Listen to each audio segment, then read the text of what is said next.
This is a quick guide to setting up multi-MC for Minecraft and modded Minecraft because it is by far the easiest way to run modded Minecraft and run multiple versions of Minecraft at the same time from one really easy place. So the first thing you'll want to do is go to multimc.org, download and install multimc. Once it's installed, you'll open multimc up. Now this will be blank, but I've got all the versions of Minecraft that I've got open. The first thing you'll need to do is click in the top right, click Manage Accounts, and click Add to add your Minecraft account by email password. Click OK and click Close. That will log you in to show that you've actually got a valid copy of Minecraft. To play vanilla Minecraft, it's by far the easiest thing to set up on multimc. All you'll do is click Add Instance. Now you can instantly see you've got a vanilla tab on the left, and all the versions that have been actually fully released of Minecraft. I'm simply going to stick to 15.2 as the most recent version, but if you want you can pick the most recent snapshots, with the most recent one being a few days ago on the 4th of March, but stick to releases. Now at the top you have name and group. Name is what's listed here as Crackback 3, FTB Beyond, Sky Factory 3, Sky Factory 4. So I'm just going to call this Vanilla Example. Now I've got the group, I've got modded and vanilla. So this is a vanilla one, so I'll add that to vanilla and click OK. And it's added. Now one thing you will need to do is, with vanilla selected, click Edit Instance and then go into your Settings tab, tick Memory and increase the maximum memory allocation. For vanilla you're looking at about 3 gig needed of RAM, which is 3072 meg. So type that in, click Close, and simply to launch it, double click it, or you can click Launch over here.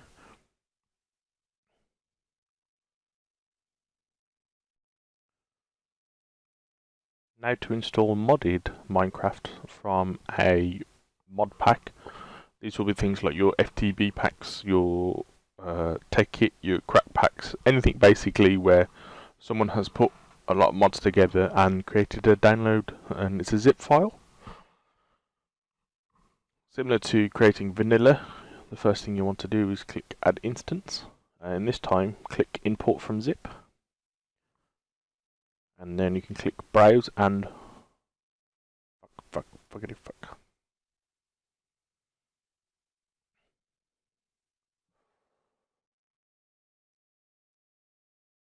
Now to cover how to install modded Minecraft from zip files. These will be created from when people create packs. This will be your FTB packs, your crack packs, your Tekkit. For example, anything that you download as a zip file.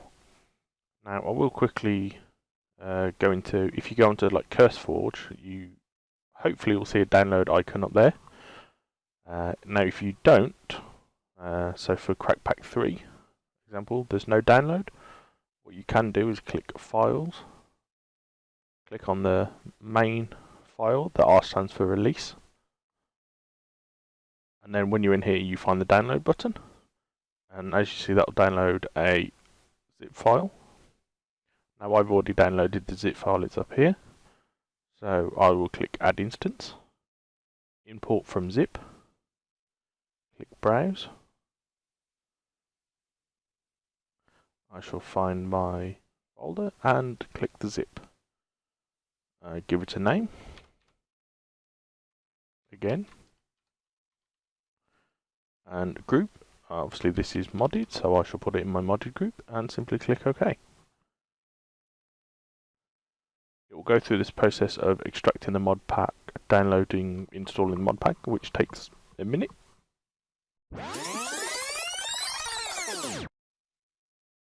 Once it's done, again, you get the icon. You'll again need to click Edit Instance, go into settings, tick memory and increase the memory. Now being modded, you'll need to run the mod pack with more memory than standard vanilla. Generally, I'd probably recommend running over 4, preferably 6, or basically the highest possible. Now I'm going to run 8 gig, which is for 8192. And then click close, and you can simply double click and open the mod pack.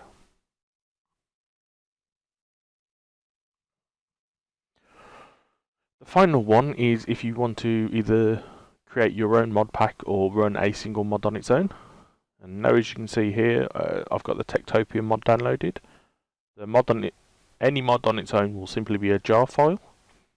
To do this, it's a bit more complicated because you have to ensure that you've got the right version of Minecraft.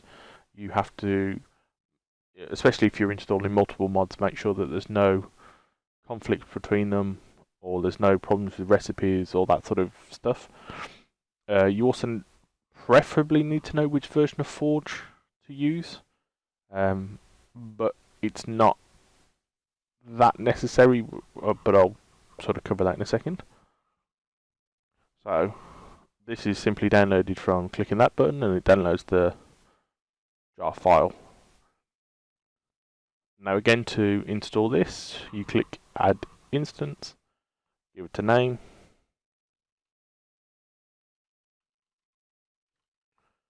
Again, this is modded, so I'll leave it. Now, obviously, you can't import from a zip because it's not a zip file, so you need to pick the version of Minecraft it is for, which I know is from 12.2, which I know that from if you go to Files, it tells you in game version is 1.12.2.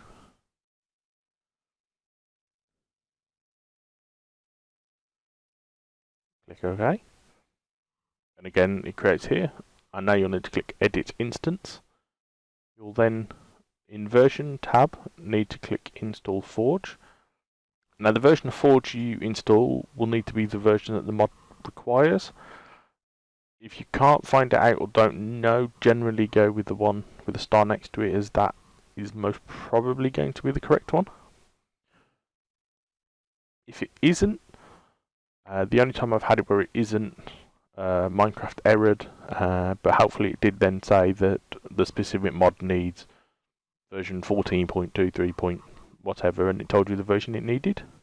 So then you can simply come back in here, click Install Forge, and pick the different version that you need. You'll then need to go to Load the Mods, click Add, pick the jar file or jar files that you want to install, and click Open. Again, like the others, you'll then need to go to Memory and assign memory.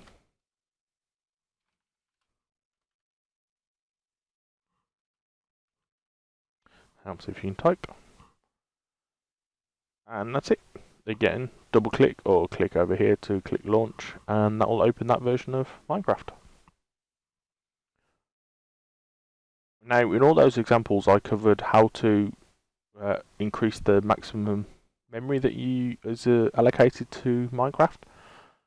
Now, the amount of memory will depend on your actual specific computer. Now, if you want to find out how much RAM you can assign to it, what you can do is if you right click on your taskbar at the bottom of your screen, click Task Manager, and go to Performance tab.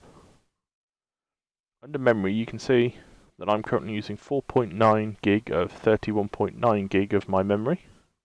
So I have 27 gig available. Now, that means I could assign 27 gig of my memory to Minecraft if I wanted. Now, there's no requirement to do that because no mod pack should ever need that much. Now, your figures will be different. Sitting on desktop, you'll probably find that yours says 2.5 gig being used, and the 31.9 there is my total. Yours is most likely to say 4.8 16 probably. But obviously, whatever you've got available is what you can assign to Minecraft. The rest needs to be left for system memory.